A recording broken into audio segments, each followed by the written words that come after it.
इस वीडियो में हम बात करेंगे कि ग्रो एप्लीकेशन पर आप अकाउंट कैसे बना सकते हो। ग्रो एप्लीकेशन पर अकाउंट बनाने के लिए सबसे पहले हम प्ले स्टोर में चलेंगे और यहाँ से ग्रो एप्लीकेशन जो है इसको इंस्टॉल कर लेंगे। उसके बाद में यहाँ से हम इसको ओपन करेंगे और ओपन करने के बाद में ये वाला इंटरफेस हमारे सामने आएगा। तो यहाँ से हमको हमारी मेल आईडी को चूज़ करना है। अगर आप अलग कोई मेल आईडी चूज़ करना चाहते हो तो यहाँ ऐड अनदर अकाउंट के ऊपर जाकर भी दूसरी मेल आईडी चूज़ कर सकते हो। तो फिलहाल अभी हम यहाँ पर जो फ़ोन के अंदर मेल आईडी खुली हुई है इसी मेल आईडी को यूज में लेंगे। तो यहाँ पर सिंपली सा इसके ऊपर हम टाइप कर देंगे और नोटिफिकेशन को यहाँ पर हम अलाउ कर देंगे। उसके बाद में यहाँ पर हम मोबाइल नंबर डाल लेंगे जो कि हमारे बैंक अकाउंट से लिंक है। तो मोबाइल नंबर डालने के बाद में यहाँ पर हमको कन्फर्म के ऊपर क्लिक करना है। तो हमारे मोबाइल पर OTP आएगा और यहाँ से ऑटोमेटिकली ये आगे रीडायरेक्ट हो जाएगा। उसके बाद में यहाँ पर हमको पास कोड पिन जनरेट करना है जो कि रखना है ग्रो एप्लीकेशन के अंदर ऑथेंटिकेशन के लिए। तो यहाँ पर हम पिन डाल लेंगे और वापस री एंटर हमको डालना है। तो वापस री एंटर करके पिन डाल देंगे तो यहाँ पर अकाउंट प्रोटेक्टेड हो जाएगा। उसके बाद में यहाँ पर हमसे परमिशंस के लिए पूछेगा। तो यहाँ पर हमको फ़ोन की, SMS की और लोकेशन की तीनों को परमिशन को अलाउ करना पड़ेगा। तो यहाँ पर हम तीनों परमिशंस को अलाउ कर देंगे। जैसे ही हम तीनों की परमिशंस को अलाउ करेंगे तो यहाँ पर वेरीफाई यूर नंबर, तो यहाँ पर फ़ोन नंबर वेरीफाई हो जाएगा। उसके बाद में यहाँ पर बैंक अकाउंट का ऑप्शन आएगा। तो हमारा जो बैंक अकाउंट बैंक के अंदर है वो बैंक अकाउंट हम यहाँ से चूज़ कर लेंगे। तो यहाँ पर इस प्रकार से हम बैंक के ऊपर टैप कर देंगे तो यहाँ पर बैंक लिंक्ड सक्सेसफुली आ जाएगा। उसके बाद में हमको यहाँ पर कंटिन्यू अकाउंट सेटअप के ऊपर क्लिक कर देना है। तो यहाँ पर फेचिंग यूर पेन डिटेल्स का ऑप्शन आएगा। यहाँ पर ऑटोमेटिकली यहाँ पर आपका नाम आ जाएगा, जो भी आपका नाम होगा वो। उसके बाद में यहाँ पर आपका पैन कार्ड जैसे शो होता है उस प्रकार से आपका नाम और आपका परमानेंट अकाउंट नंबर इस टाइप से शो हो जाएगा। तो यहाँ पर आपको यस कन्फर्म के ऊपर क्लिक कर देना है। उसके बाद में यहाँ पर आपसे आपका ऑक्यूपेशन पूछा जाएगा कि आप क्या काम करते हो। तो यहाँ पर आपको जो भी आप काम करते हो वो लिख देना है। फ़िलहाल मैं अभी यहाँ पर सेल्फ एम्प्लॉयड हूँ तो यहाँ पर सेल्फ एम्प्लॉयड कर दूँगा। और उसके बाद में यहाँ पर आपकी मदर का नाम पूछा जाएगा। तो इस प्रकार से आपको आपकी मदर का नाम और फादर का नाम डाल देना है और यहाँ से प्रोसीड इसको कर देना है। जैसे प्रोसीड करोगे यहाँ पर आपको एनुअल इनकम के लिए पूछा जाएगा। तो यहाँ पर एनुअल इनकम जो भी हो वो डाल देनी है। तो फिलहाल अभी हम यहाँ पर 1 से 5 लाख का जो एनुअल इनकम का है इसको डाल देंगे। फिर यहाँ पे पूछेगा कि आपका मैरिटल स्टेटस क्या है, आपकी शादी हुई है या नहीं हुई है। तो फिलहाल यहाँ पर अभी हो चुकी है तो यहाँ पर मैं मैरिड कर दूंगा। आप सिंगल हो तो सिंगल भी कर सकते हो। उसके बाद में यहाँ पर ट्रेडिंग एंड इन्वेस्टमेंट परफॉर्मेंस यानी आपको कुछ एक्सपीरियंस वगैरह है या नहीं है।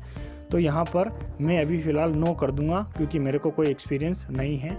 उसके बाद में यहाँ पर वेरीफाई आधार यूजिंग OTP का ऑप्शन आ रहा है। तो यहाँ पर हमको आधार का ऑथेंटिकेशन कराना पड़ेगा। तो यहाँ पर हम प्रोसीड फॉर KYC के ऊपर क्लिक करेंगे और आगे बढ़ जाएंगे। उसके बाद में यहाँ पर डिजी लॉकर के थ्रू आपकी KYC होती है। तो यहाँ पर हम डिजी लॉकर के थ्रू KYC करेंगे। तो यहाँ पर अलाउ कर देंगे। उसके बाद में आपको यहाँ पर आधार कार्ड का नंबर डाल देना है और नीचे कैप्चा डाल देना है। तो इस प्रकार से आपको आपका आधार कार्ड का नंबर और कैप्चा डाल देना है और यहाँ नीचे नेक्स्ट पे क्लिक कर देना है। जैसे ही नेक्स्ट पे क्लिक करोगे आपके आधार कार्ड में जो मोबाइल नंबर जुड़ा हुआ है उन पे OTP आएगा। तो OTP हमको डाल देना है। तो हमारे मोबाइल के अंदर जो OTP हमारे को मिलेगा वो OTP हमको यहाँ पर डाल देना है और उसके बाद में यहाँ कंटिन्यू के ऊपर क्लिक कर देना है। जैसे ही हम कंटिन्यू पे क्लिक करेंगे तो यहाँ पर हमसे डिजी लॉकर के लिए पूछा जाएगा कि आपकी डिजी लॉकर के 6 डिजिट कौन से हैं। तो जैसे ही हम डिजी लॉकर का पिन डालेंगे तो इस प्रकार से इन्फॉर्मेशन हमारे सामने आ जाएगी। तो यहाँ से हमको इसको अलाउ कर देना है। जैसे ही हम अलाउ करेंगे तो ये वाला इंटरफेस हमको देखने को मिलेगा और हमारा जो डॉक्यूमेंट है वो फेच होगा और we have successfully received the document, ये वाला नोटिफिकेशन हमको मिल जाएगा। तो डिजी लॉकर से ऑथेंटिकेशन करने के बाद में हमारी जो आधार कार्ड की केवाईसी है वो हो चुकी है। उसके बाद में यहाँ पर आपको आपकी सेल्फी के थ्रू केवाईसी आपको करनी पड़ेगी। तो यहाँ पर आपको ओपन कैमरा कर देना है और परमिशन को अलाउ कर देना है और उसके बाद में इस प्रकार से आपको सेल्फी आपकी ले लेनी है। जैसे ही आप सेल्फी लोगे ये यहाँ से आपके डेटाबेस से इसको फेच कर लेगा और उसको मैच करके देख लेगा कि आपका फ़ोटो आधार पैन कार्ड और सेल्फी के अंदर सेम है कि नहीं है। उसके बाद में यहाँ पर आपका आगे सिग्नेचर के लिए पूछेगा, तो आपको सिग्नेचर के ऊपर यहाँ पर प्रोसीड टू सिग्नेचर कर देना है। और यहाँ पर जो ये बॉक्स है, इस बॉक्स के अंदर आपको यहाँ पर मैन्युअली आपको ड्रॉ करके सिग्नेचर करना है। जैसे ही आप स्क्रीन के ऊपर सिग्नेचर करोगे तो आपकी यहाँ पर सिग्नेचर हो जाएगा। तो इस प्रकार से आपको सिग्नेचर को स्क्रीन के ऊपर ड्रॉ कर लेना है और सबमिट कर देना है। जैसे ही आप सबमिट करोगे सिग्नेचर आपका यहाँ पर हो जाएगा। उसके बाद में यहाँ पर आपसे नॉमिनी के बारे में पूछा जाएगा, तो यहाँ पर नॉमिनी आप बाद में भी ऐड कर सकते हो। तो फिलहाल अभी हम यहाँ पर डू इट लेटर के ऊपर क्लिक कर देंगे और स्किप एनी वे के ऊपर क्लिक करके आगे बढ़ जाएंगे। उसके बाद में यहाँ पर आपसे proceed to Aadhaar e sign का ऑप्शन है यहाँ पर आ रहा है, तो यहाँ पर हमको ओके कर देना है।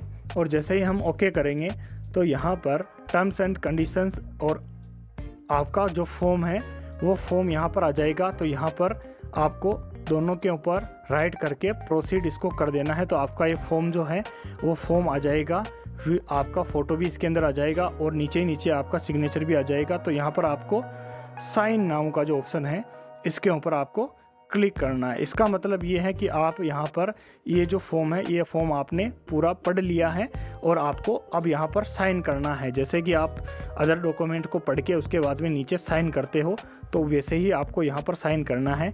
तो उसके लिए आपको यहाँ पर आपका आधार कार्ड नंबर डाल देना है और उसके बाद में आपको यहाँ पर सेंड OTP के ऊपर क्लिक करना है। तो आपके आधार कार्ड में जो मोबाइल नंबर जुड़ा हुआ है उसके ऊपर OTP आएगा, उस OTP को आपको यहाँ पर डाल देना है और वेरीफाई एंड साइन के ऊपर क्लिक कर देना है। जैसे ही आप वेरीफाई एंड साइन पे क्लिक करोगे तो यहाँ पर डॉक्यूमेंट साइन सक्सेसफुली आ जाएगा, यानी कि आपके जो डॉक्यूमेंट जितने भी डॉक्यूमेंट्स वगैरह थे उनके ऊपर साइन कंप्लीट हो चुके हैं। जो एग्रीमेंट था ग्रो एप्लीकेशन का उसके ऊपर आपका साइन हो चुका है और आपके डॉक्यूमेंट जो हैं वो ग्रो के ऊपर चले गए हैं। और यहाँ पर आपको इस प्रकार से कॉन्ग्रेचुलेसन आपका नाम आ जाएगा, you can start investing in stock and mutual fund. तो यहाँ पर आपका जो ग्रो एप्लीकेशन पे अकाउंट है वो कम्प्लीटली बन चुका है। और अब आप यहाँ देख सकते हो ऐड मनी टू इन्वेस्ट, यानी कि आप इन्वेस्ट करने के लिए मनी ऐड कर सकते हो। तो अभी हम यहाँ पर ऐड मनी टू इन्वेस्ट पे क्लिक करेंगे और यहाँ पर आप देख सकते हो 100, 200, 500, 10,000, 20,000 जो भी अमाउंट हो वो आप यहाँ पर डाल सकते हो। तो फिलहाल मैं अभी एग्जाम्पल के तौर पर आपको बताता हूँ कि जैसे हम 100 रुपये का यहाँ पर करेंगे तो उसके बाद में यहाँ पर आपको ऐड मनी के ऊपर क्लिक करना है और यहाँ पर जो आपने बैंक अकाउंट नंबर जोड़ा है उसी बैंक के थ्रू आप ऐड मनी कर सकते हो, अदर वेज के अंदर नहीं कर सकते हो। जैसे कि आपने यहाँ पर बैंक ऑफ बड़ौदा का अकाउंट जोड़ रखा है तो आपको बैंक ऑफ बड़ौदा के बैंक अकाउंट से ही पेमेंट करना पड़ेगा। जैसे कि आपने SBI का अकाउंट भी आपके फ़ोनपे के अंदर जोड़ रखा है तो आप उसके द्वारा इसके अंदर पेमेंट ऐड नहीं कर सकते हो। उसके लिए आपको यहाँ पर जो आपकी प्रोफाइल है, प्रोफाइल के निशान के ऊपर जाना पड़ेगा। अदर बैंक के अंदर अगर आपको पेमेंट इसके अंदर ऐड करना है तो यहाँ पर बैंक डिटेल्स के अंदर जाना पड़ेगा और यहाँ पर अनदर बैंक ऐड का ऑप्शन जो नीचे है ऐड अनदर बैंक का, इसके ऊपर जाके आपको दूसरा जो फ़ोनपे के अंदर अकाउंट आपका जुड़ा हुआ है उसके थ्रू आप कर सकते हो, या फिर आप यहाँ पर नीचे एंटर बैंक डिटेल्स मैन्युअली के अंदर जाकर भी दूसरा कोई भी आपका जैसे स्टेट बैंक है, ICICI कोई भी है उसको चूज़ करके यहाँ पर आप उसको ऐड कर सकते। तो फाइनली आपका ग्रो एप्लीकेशन पे जो अकाउंट है वो अकाउंट बन चुका है और अब ये जो अकाउंट है ये ट्रेडिंग के लिए कम्प्लीटली बन चुका है, कम्प्लीटली फुली वेरीफाई हो चुका है। वीडियो अच्छा लगा हो तो वीडियो को लाइक ज़रूर करना और जितना हो सके उतना शेयर करना और साथ ही कमेंट ज़रूर करना और चैनल को सब्सक्राइब करके बेल आइकन ज़रूर दबा देना।